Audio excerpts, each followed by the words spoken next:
you know there's certain tips and tricks when getting a bank account in 2022? Stay to the end of the video and I'm going to show you what some of those are.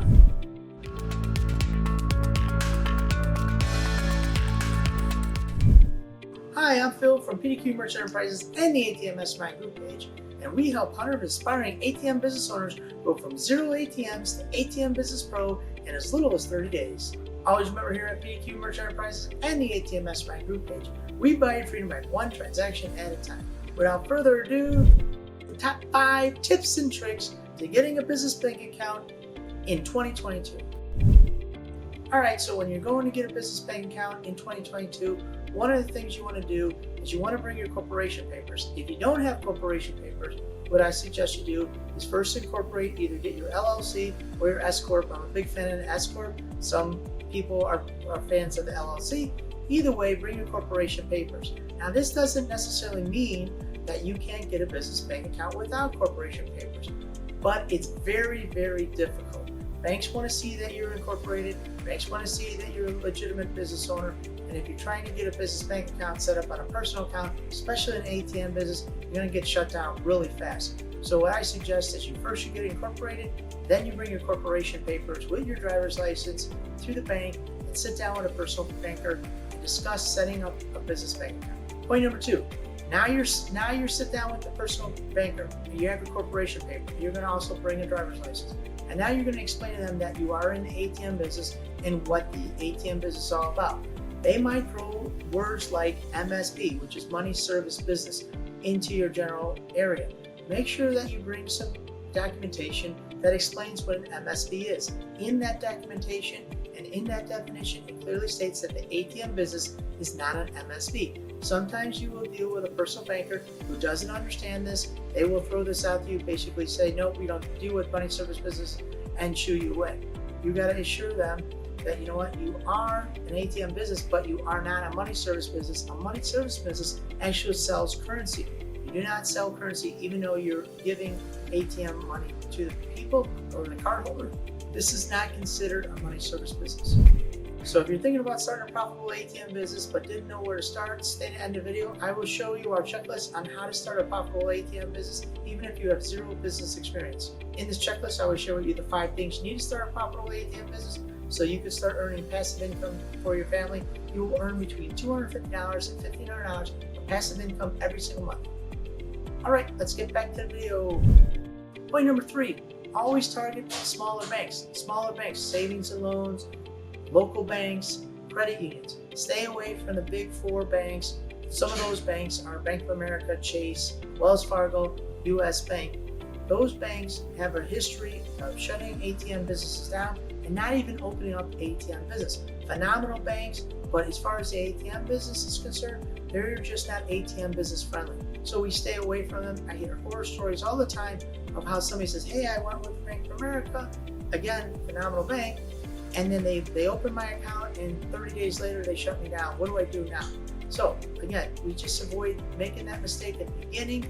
We're working on legislation in the ATM business to help change that, but right now the old protocols are still mentally in the adjuster's mind, and the banks just don't want to assume anything to do with the ATM business. So the ATM industry is working with protocols to change that, but right now it just hasn't filtered down into some of the local branches.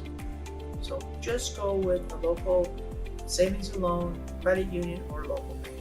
Point number 4, what bank accounts, how many, Phil? So I always talk about, you want to set up 3 bank accounts: your vault cash account, your surcharge account, and your general checking account. Now your vault cash account is basically an account where you put the money into your ATM, it goes into one account, and then you take that money out and put it back in.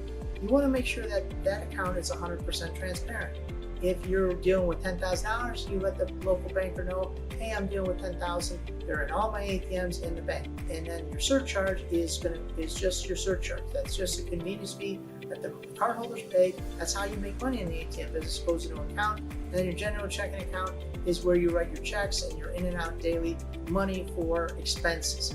Now, how many transactions am I going to do, Phil? What are we talking about? I got 5 ATMs. They're doing 20 transactions a day. How many transactions are we going to need? Truth is, we aggregate all the transactions together. So if you do 10 transactions at one ATM, and then you have multiple ATMs. It only comes in at one transaction a day.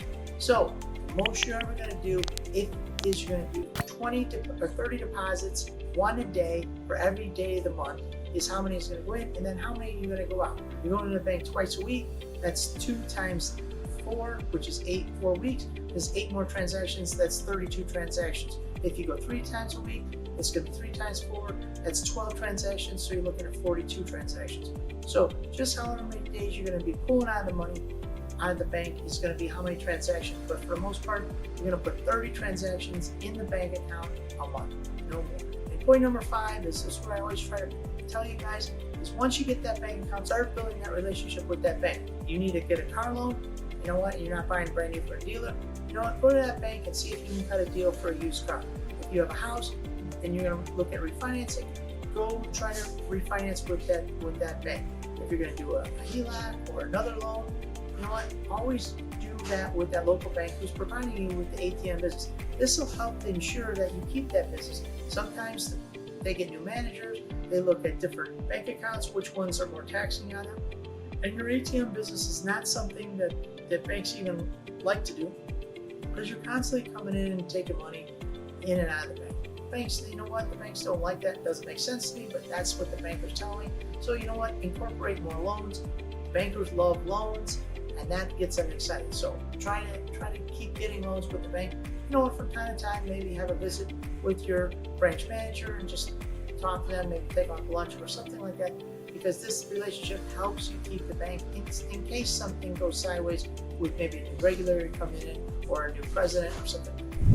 So if you're interested in starting your own ATM business but didn't know where to start, I want to invite you to a free checklist entitled ATM Business Passive Income Checklist, the 5 things you need to know to start a profitable ATM business so you can start earning passive income, make more money for your family, and have more time. So if you're interested in starting your own ATM business, click the link down below and start your ATM journey today. Again, this is Phil from PDQ Merchant Enterprises and the ATM Bank group page, where we buy your freedom back, one transaction at a time. Thank you guys very much for watching our YouTube channel and making it #1.